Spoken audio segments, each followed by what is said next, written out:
ಕನ್ನಡ ಕಿರುತೆರೆಯಲ್ಲಿ ಸೀರಿಯಲ್ಗಳ ಲೆಕ್ಕಾಚಾರ ವಾರದಿಂದ ವಾರಕ್ಕೆ ಬದಲಾಗುತ್ತಾ ಇರುತ್ತೆ. ಪ್ರತಿ ವಾರ ನಿರ್ದೇಶಕರು ಜನರನ್ನ ಸೆಳೆಯಲು ಒಂದಲ್ಲ ಒಂದು ಟ್ವಿಸ್ಟ್ ಕೊಡುತ್ತಾ ಇರುತ್ತಾರೆ.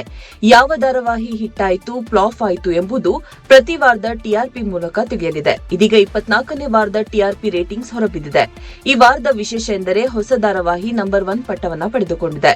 ಟಿಆರ್ಪಿ ರೇಸ್ನಲ್ಲಿ ಈ ಬಾರಿ ಮೊದಲ ಸ್ಥಾನದಲ್ಲಿ ಶ್ರಾವಣಿ ಸುಬ್ರಹ್ಮಣ್ಯ ಧಾರಾವಾಹಿ ಇದೆ. ಈ ಧಾರಾವಾಹಿ ಇಷ್ಟು ದಿನ ಟಾಪ್ 5ರಲ್ಲಿ ಸ್ಥಾನವನ್ನ ಪಡೆದುಕೊಳ್ಳುತ್ತಿತ್ತು. ಆದರೆ ಟಾಪ್ 1ಕ್ಕೆ ಬಂದಿರಲಿಲ್ಲ.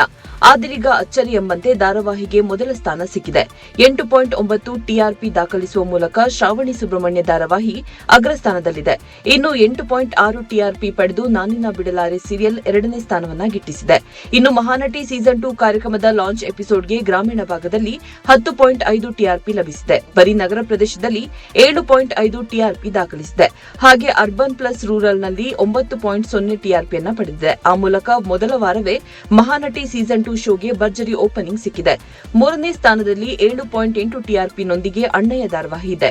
ನಿಶಾ ರವಿಕೃಷ್ಣನ್ ಅವರು ಈ ಧಾರಾವಾಹಿಯಲ್ಲಿ ಮುಖ್ಯ ಪಾತ್ರದಲ್ಲಿ ಕಾಣಿಸಿಕೊಂಡಿರುವ ಧಾರಾವಾಹಿ ಜನರಿಂದ ಹೆಚ್ಚು ಮೆಚ್ಚುಗೆಯನ್ನ ಪಡೆದು 3ನೇ ಸ್ಥಾನದಲ್ಲಿದೆ. 7.4 ಟಿಆರ್ಪಿ ಪಡೆಯುವ ಮೂಲಕ ಲಕ್ಷ್ಮೀ ನಿವಾಸ ಧಾರಾವಾಹಿ 4ನೇ ಸ್ಥಾನಕ್ಕೆ ಕುಸಿದಿದೆ. ಈ ಧಾರಾವಾಹಿಗೆ ಹಲವು ಬದಲಾವಣೆ ಆಗಿದೆ.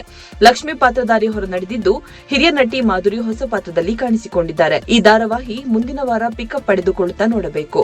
5ನೇ ಸ್ಥಾನದಲ್ಲಿ ಅಮೃತಧಾರೆ ಹಾಗೂ ಬ್ರಹ್ಮಗಂಟು ಧಾರಾವಾಹಿ ಇದೆ. ವಿಶ್ವವಾಣಿ ಟಿವಿ ಸ್ಪೆಷಲ್ ನಿಮ್ಮ ಕುಟುಂಬಕ್ಕೊಂದು ಪರಿಪೂರ್ಣ YouTube channel. Interesting and informative ವಿಡಿಯೋಗಳನ್ನು ಮಿಸ್ ಮಾಡ್ಕೋಬೇಡಿ. ಈಗಲೇ ಸಬ್ಸ್ಕ್ರೈಬ್ ಮಾಡಿ.